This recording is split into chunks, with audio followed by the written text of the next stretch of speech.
Dios les bendiga, paz de Cristo para todos. Bueno, bienvenido a su programa Tiempos de Reflexión.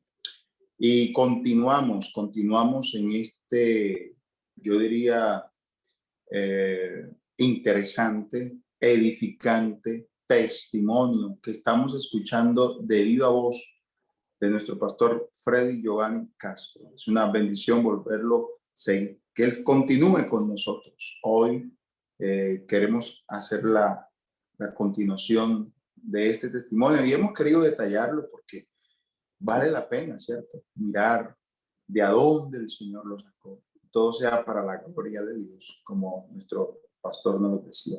Así que vamos a escuchar unas palabras de saludo de nuestro pastor Giovanni Castro y después escuchamos las palabras de nuestro presentador Jordan. El Señor Jesús los bendiga, hermanos. Buenas noches a todos. Aquí en su programa Tiempos de Reflexión, un saludo para todos y vamos a darle continuidad a lo que empezamos. Y recuerde que el propósito es que Dios sea glorificado. El propósito es que usted se acuerde de los presos como si estuviera preso juntamente con ellos, no solo de los presos físicos, sino de los presos de las drogas, de la delincuencia, del mundo de maldad. Qué bueno es tener este conocimiento, una madre que esté allí detrás del dispositivo aprendiendo cómo orar por su hijo, a interceder, a no ignorar las maquinaciones del enemigo. Hermano. Dios los bendiga. Dios les bendiga a todos, paz de Cristo para todos en esta hora. Bueno, dándole gracias a Dios primeramente por esta nueva oportunidad que nos da, que nos brinda, de poder llevarle su programa, Tiempos de Reflexión, saludando a toda nuestra amable audiencia y un saludo muy cordial a nuestro amigo Pastor Freddy Castro, que nos va a seguir contando las maravillas del Señor. Dios les bendiga. Bueno, vamos al grano porque el tiempo vuela. Hay unas preguntas del público, algunos oyentes han estado preguntando, ¿cómo hacía usted, Pastor Freddy, cuando estaba en ese mundo del AMPA, en ese mundo de la delincuencia, en ese mundo del robo, para entrar a los países, a esos varios países, pues entendiendo de que usted tenía un prontuario bastante fuerte? Entonces, alguien preguntó en el público y queremos darle respuesta. Bueno, mi hermano, claro que sí. Quiero decirles que yo tengo 47 años, soy modelo 74, por si alguien quiere saber mi edad. Yo me convertí al Señor aproximadamente a los 30 años. Entonces tengo 17 años en el Señor, tengo ya casi 8 en el ministerio y prácticamente fueron 10 años en los que estuve en la delincuencia en el mundo. Tal vez muy pocos, pero son tiempos de 24/7. La persona no duerme, como hemos comentado aquí, por la vida espiritual que lleva, que los demonios no le dan lugar ni le dan tregua al ser humano, sino peque y peque continuamente. Bueno, mi hermano, para viajar a diferentes países dentro de ese mundo era fácil, por decirlo así. Tenía uno que conseguir la visa de un país que fuera bien recibido al país al que uno iba a ingresar. Si era España, entonces hay una lista de países que no les solicitaban visa. En ese tiempo le estoy hablando de hace 20 años, 20 y pico de años que no exigían visa. Algunos países de Centroamérica, algunos países de Sudamérica, Colombia sí siempre restringido, entonces le tocaba a uno comprar papeles desde la cédula, tarjetas de crédito, comprar todo era un paquete de papeles y si era de un país, tocaba aprenderse las cosas básicas de ese país, como la división política, algunas estrofas del himno nacional, los últimos 5 presidentes, cosas básicas que preguntan en los aeropuertos. No se podía uno tirar a la aventura porque de todas maneras esos de inmigración tienen pericia. Entonces de esa forma se hacía y se compraban los pasajes y los papeles que siempre tenían a veces un costo significativo y con esos pasajes uno entraba y ya después de estar allá utilizaba otra chapa, eso se llama una chapa. En el tiempo en el que yo delinquí, era más sana las leyes a las autoridades y uno caía y decía de boca el nombre y el número de cédula. Entonces uno decía cualquier número y cualquier nombre y no lo verificaban en un sistema como hoy, ¿sí? Sino que uno decía, ¿cuál es su nombre? Pedro Pérez. Y su número de cédula, uno decía cualquiera y lo anotaban ahí y ese Pedro Pérez quedaba con esa condena. Cuando uno salía y volvían a cogerlo, ¿cómo se llama? Enrique Martínez. Así se podía de boca, ¿no? Ya después era que se compraba una chapa, que es una cédula con otro nombre, pero en realidad uno no quema el nombre de uno. Entonces, por eso se puede mover y cambia de nacionalidad. Yo le sabía a usted hablar como un español, le sabía hablar como un venezolano, le hacía un máster en ecuatoriano porque se reía la gente. Cuando me paraba la policía, yo hablaba con los policías de tú a tú, como hablan los ecuatorianos y nunca se daban cuenta que yo era colombiano. Y eso hacía yo siempre aprendía todas esas cosas, me vestía como las personas de allá, andaba y hablaba como ellos lo hacían para pasar desapercibido, hermano. Entonces, de esa forma era que se hacía. Ok, ok, perfecto. Y quiero que me nos cuente algo. Usted, por ejemplo, le escuchaba en la entrevista pasada que temía caer preso en Colombia. ¿Por qué? Bueno, lo que pasa es que ya después de que uno empieza a viajar en otros países es más fácil. Lo podía hacer uno solo. Aquí en Colombia le tocaba con una banda de 8, de 7 personas y pues es más difícil entre todo ese grupo de personas, entre los cuales habían personas de la ley, ¿sí? Personas que le prestaban uniformes a uno, credenciales de la ley, uno hacía retenes, le prestaban motos de la ley para poder ejercer eso. Entonces, caer aquí a la cárcel porque miedo, porque en ese tiempo había una guerra en las cárceles, en la izquierda en la cárcel. Entonces, la delincuencia común que vendríamos siendo nosotros eran los que más sufrían. Uno escuchaba noticias de cómo los mataban con cianuro, aparecían muertos los compañeros de uno, los llamaban llorando, manden 5 millones, manden 10 millones de pesos, y aunque uno mandara la plata, los desaparecían, porque ellos siempre eran como un grupo de limpieza y querían acabar las ratas, ¿sí? Los delincuencia común, entonces nadie quería llegar a la cárcel. Y yo simplemente estuve preso una vez, antes, cuando conocí al Señor, que eso fue en el 2004, el 15 de mayo del 2004 caí yo a la cárcel, y más adelante que les estaré contando ya en el Señor, sirviéndole al Señor, también tuve una ocasión por un paz y salvo de ese mismo delito, caí otra vez a la cárcel mientras conseguí ese paz y salvo. Ok, ok. O sea, quiere decir que, porque usted me hablaba que en las cárceles en el exterior hasta los ponen a estudiar, que es como más flexible la ley. Claro, claro, las cárceles en el exterior sí resocializan las personas. Usted puede estudiar una profesión, a usted le pagan cuando sale de la cárcel, si ha trabajado en la cárcel, le pagan en euros, en dólares, le entregan 8.000, 10.000 dólares, sale con una carrera profesional. Eso es resocialización. Aquí no. Aquí usted sí entra por robarse unos aretes. Usted entraba fumando cigarrillos, sabe, fumando bazuco y marihuana. Aquí la cárcel todavía le falta mucho para que puedan hacer lo que hacen en otros países. Entonces, uno no quería pasar por aquí sino a pasear. Yo ya no quería pisar Colombia sino para gastar el dinero y para pasear, pero yo aquí no volví a hacer nada después de que viajaba. Era solo viaje y traiga euros y dólares por aquí. Así me dijeran, vea que está muy fácil, que esto no. El día que me capturan fue por haber hecho caso a eso.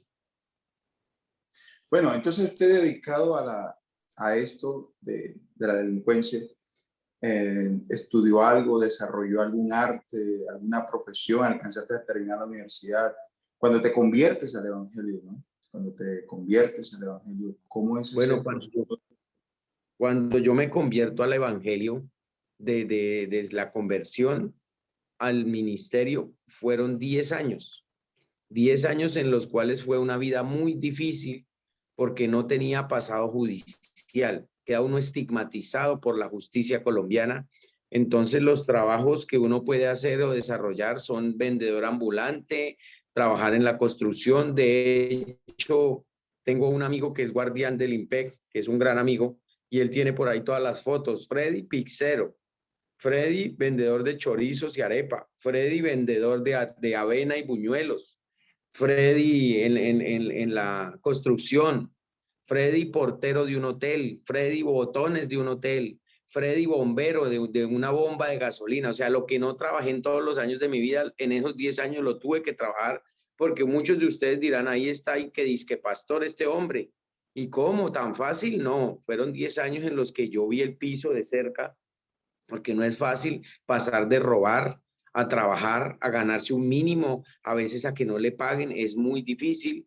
Y en ese tiempo tuve muchas pruebas. No crea que yo estoy aquí porque yo me gané esto por sobar una chaqueta. No, hermano, eso la verdad fueron pruebas difíciles. Recuerdo en una ocasión que yo trabajaba de bombero en una bomba de gasolina, y el administrador me vio tanta confianza porque sabe que era cristiano, él también era creyente, y los fines de semana me dejaba en mi poder todo el producido de la bomba. Eran 8, 12, 15 millones de pesos que yo tenía que responder al día lunes. En la casa no tenía para comer porque me ganaba el mínimo. Y el enemigo todos los días mandando un dardo, vea, ¿y por qué no coge ese paquete? ¿Por qué no coge ese billete? ¿Por qué no hace? Era fácil, y no le digo que fue fácil, yo temblaba, yo sufría esos ataques, y por qué no me voy con toda esa plata. Pero el Señor me decía, ya la palabra sale a relucir, me decía, eso vale tu alma, tú recuerde. Entonces yo me ponía a orar y a reprender, y ya hasta que le dije al jefe, hágame el favor, a mí no me vuelva a dejar eso así. En otras ocasiones trabajé en unos apartamentos en el norte donde vivían los embajadores. Vivía el embajador de Brasil, el embajador de España en Colombia. Yo le pinté los apartamentos a ellos en una ocasión, pintándole a la embajadora de Brasil. En el cuarto principal me dejó la caja fuerte abierta, y ahí habían dólares, habían joyas por montón, y yo que había sido un ladrón. Y yo me puse, fue a llorar, y miré eso, y de una vez llamé a la empleada de servicios. Su merced, hágame un favor, ¿por qué dejaron eso abierto? Hágame el favor, cierre eso, que eso ahí se ve un poco de plata. De una vez, usted no le puede dar lugar al diablo. Y ella dijo, ¿cómo? Sí, quédese quieto. Llamaron al celador, y hasta que no contaron todo lo que estaba ahí, que si estuviera, no me dejaron salir. Y después de eso, pues esa señora me recomendó con uno, con otro, porque se dio cuenta que yo era una persona bien. Entonces fueron varias pruebas que recibí. En otra ocasión, bueno, la primera vez cuando yo salgo de la cárcel, el primer trabajo que tuve fue escolta en moto. Yo escoltaba los carros de valores a los que algún día asalté, a los que algún día atraqué. Me dice el hermano, traiga una moto y usted le toca de mensajero. No era mensajero, era escoltar los carros que llevan la plata al Banco de la República, los carros de la vivienda. Era una Toyota Land Cruiser y una Cherokee blindada. Éramos dos motos.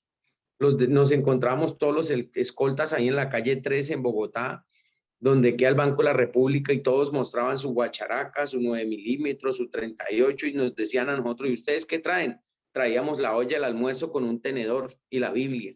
Eso era con lo que cuidábamos la plata, porque el hermano era creyente. Y en una ocasión yo estaba esperando los carros, los tenía que perseguir, y yo pensaba, oiga, yo antes que los atracaba, los perseguía para robarlos, ahora tengo que cuidarlos. Dios cómo es de bueno. Pero no me imaginaba lo que él me iba a hacer cuando en una ocasión llego yo al Banco de la Vivienda, mandan la otra moto persiguiendo la Cherokee, y me dicen, Freddy, quédate ahí porque tenemos un problema. Cuando yo veo que estaban debajo de la Land Cruiser, la movían, la miraban, sale corriendo el conductor con la bolsa verde, la tula del banco, me la pone en el tanque de la moto y me dice, hágale, mijo, porque se pinchó la camioneta, lleve eso, usted ya sabe el camino. No, hermano, eso fue algo duro. Quién sabe cuántos millones de pesos iban ahí, y yo por la Avenida de las Américas con esa tula en el tanque, yo lloraba, hermano, lloraba, me temblaban las piernas. El diablo me decía, siga derecho, derecho, siga derecho, coja ahí la salida de Bogotá hacia Melgar, Girardot, Ibagué, dele derecho. Hermano, no le niego, una lucha muy dura. Yo tocaba esos paquetes y volteaba para un lado, para otro, Fue una lucha y el Señor me decía eso, ¿cuánto vale tu alma? Tú sabes cuánto se demora en gastar eso. Pero sin embargo, si quiere, hágale derecho, hágale de una vez. Si eso vale su alma, hágale derecho, que yo no obligo a nadie. Pero si usted me quiere servir, hágale para el banco, mijo, hágale y no dude, que yo más cosas más grandes tengo para usted. Yo llegaba al banco temblando, apenas me paré al frente, me raparon esa maleta. Y yo me terminé sentado llorando y me decían los compañeros, ¿y por qué lloran? No, ustedes no entienden eso. Fueron 10 años en los que siempre el Señor me llamaba al ministerio, me utilizó en gran manera, manejé taxi también 4 años de esos 10 años. En el taxi se sube el ladrón, la prostituta, el descarriado. En una ocasión me secuestraron en la noche para robar.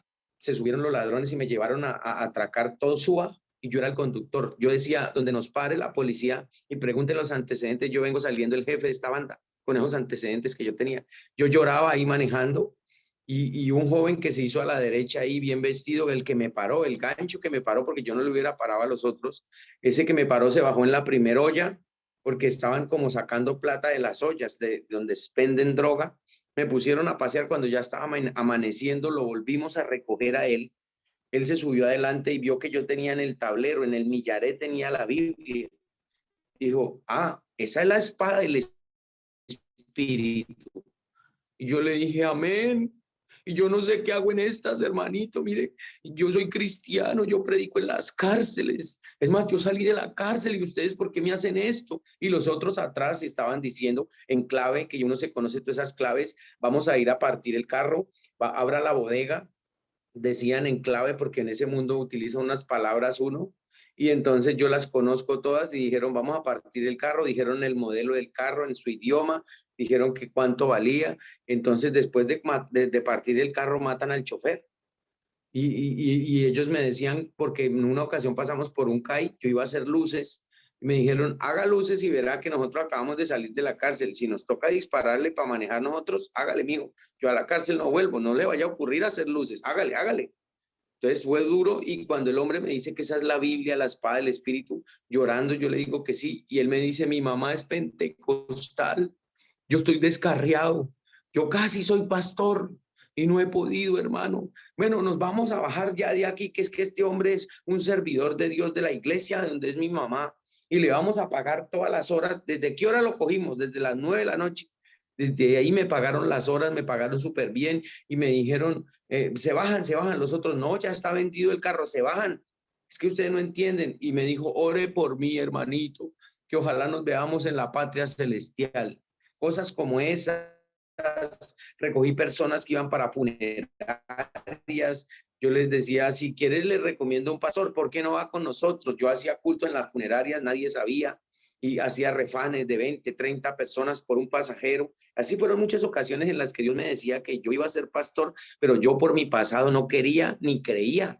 Yo decía, ¿cómo si mis manos derramaron sangre? ¿Y cómo si yo fui un ladrón? Yo no lo puedo recibir. Y así muchas veces él me llamó cuando iba a la cárcel y acababa de predicar, se llenaban los patios. Cuando yo contaba el testimonio, me decían, gracias, mi pastor. Y yo decía, no, yo no soy pastor. Y yo no quería ni creía hasta cuando fue que el Señor Jesús ya me despertó ese llamado en un culto que predicó el misionero de Chile, el hermano Benjamín Solórzano. Dijo, necesito uno que vaya a Chile, hay prostitutas, satanismo, drogadicción.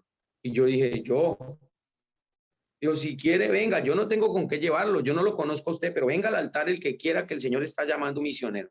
Yo corrí, hermano, yo creo que fue el primero que llegué porque fueron varios.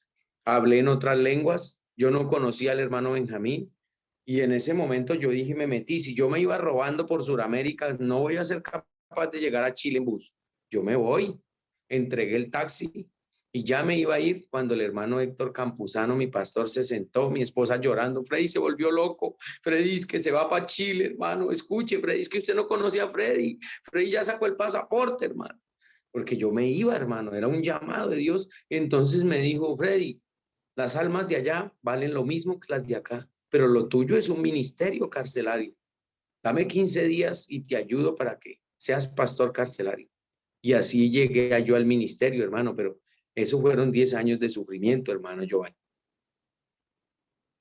Wow, emocionante, porque sí, era una pregunta que le quería hacerte de cómo llegaste tú al ministerio, pero bueno, ya la respondiste.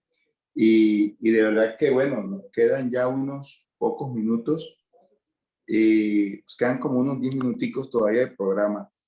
Eh, ¿Cómo caes tú otra vez a la cárcel, ya siendo pastor? Amén.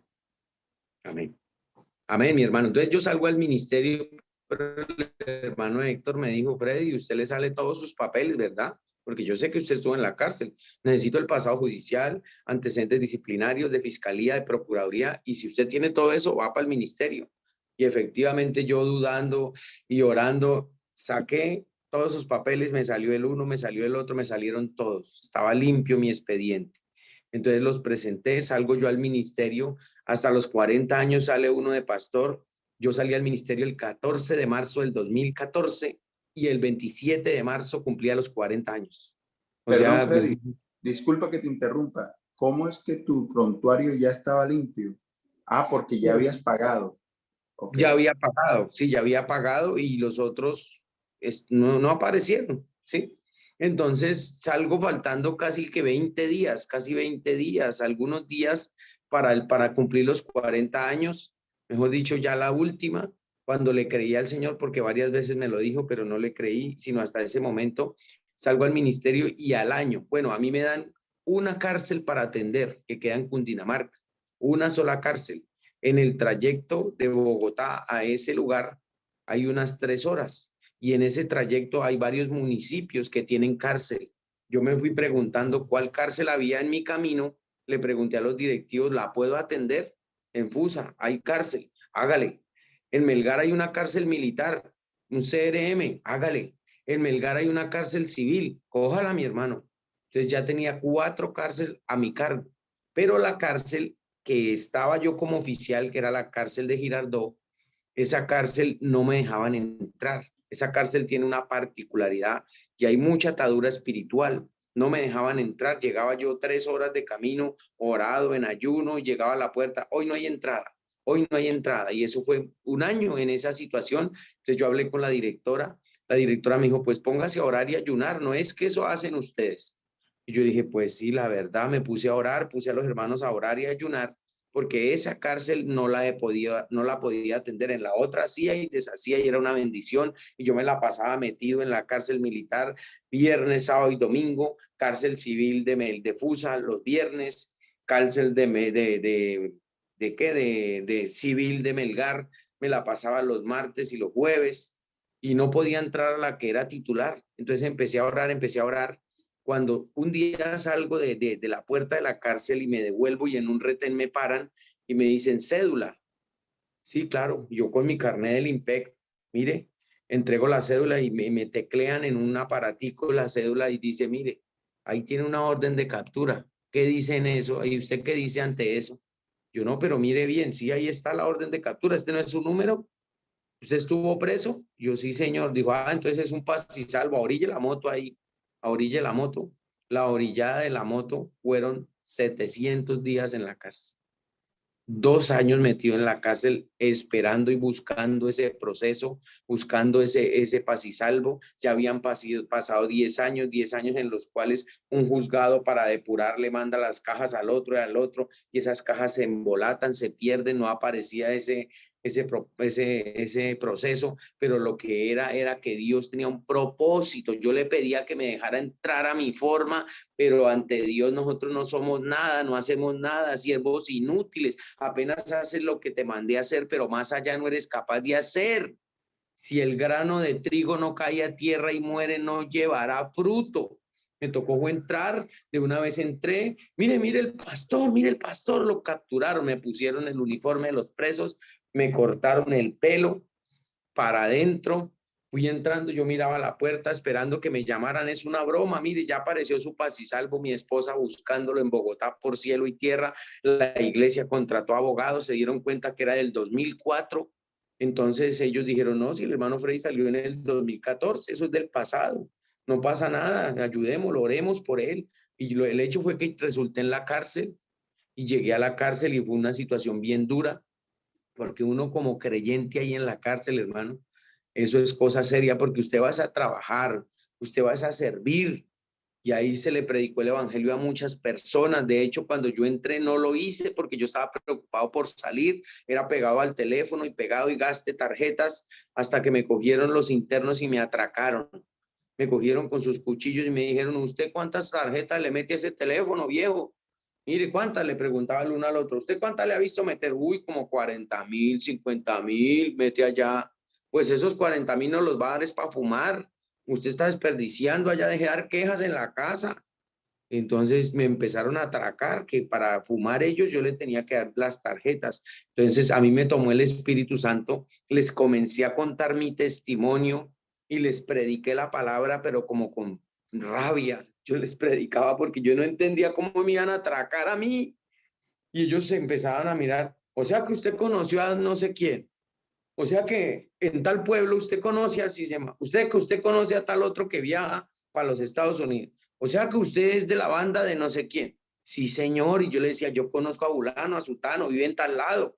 O sea, ustedes me van a atracar a mí. Si yo tengo más mundo que ustedes, pero Jesucristo me cambió, Jesucristo me salvó y me trajo aquí para que ustedes lo conozcan, para que ustedes lo reciban. Para eso fue que me trajo. En ese momento que yo estaba diciendo eso, entendía que me llevó el Señor porque no entendía.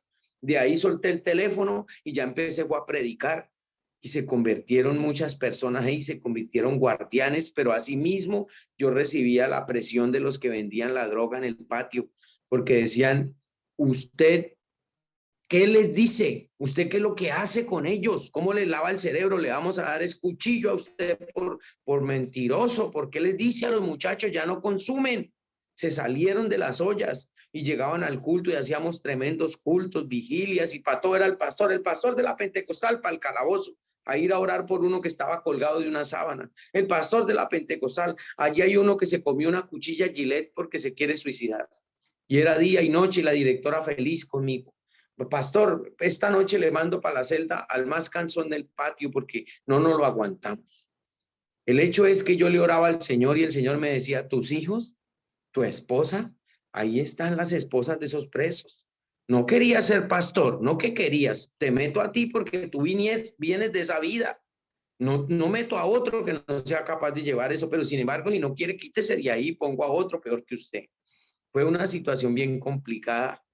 En esos intentos también intentaron matar a mi esposa porque le hicieron un atentado al bus donde ella venía a visitarme, ya que no pudieron hacer nada conmigo. Ese día ella no fue en la flota, le dieron tiros a la flota donde iban las mujeres de Bogotá hacia allá. Fue una situación bien compleja, pero allá llegaban la gente. Hermano Freddy, el tiempo se nos ha ido, pero esto quedó en continuará, porque de verdad es que queremos escuchar de viva voz, y gracias una vez más. Y bueno, unas palabras de despedida de Jorman, vamos a escuchar, y después de nuestro pastor.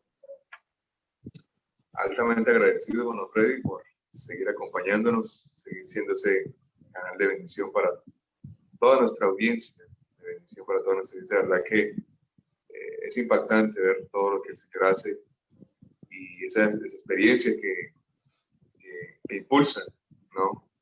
Todo lo que hace el Señor, de verdad que es algo poderoso. Altamente agradecido. Bueno, Freddy, que Dios lo bendiga grandemente a todos. Amén, amén, hermanos. El Señor Jesús los bendiga.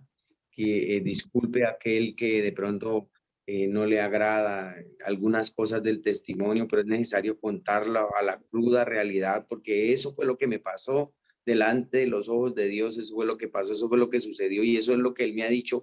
Ve y cuenta cuán grandes maravillas ha hecho Dios contigo. Eso es lo que hacemos, no hacemos nada para vanagloria, es motivo de vergüenza, pero Dios ha puesto que lo hagamos de esta forma. Entonces, espero se goce y pueda compartir este testimonio, y el Señor Jesús los bendiga. Bueno, hemos llegado al final. Que Dios me le bendiga. Una feliz noche para todos, paz de Cristo, y que Dios les continúe bendiciendo grande y poderosamente. Ya saben, continuamos escuchando este testimonio que ha sido personalmente de mucha bendición para mí, y estoy seguro que para muchos de nuestros oyentes nos han escrito y nos han dicho de lo impactante y de lo edificante que ha sido para sus vidas. Paz de Cristo para todos.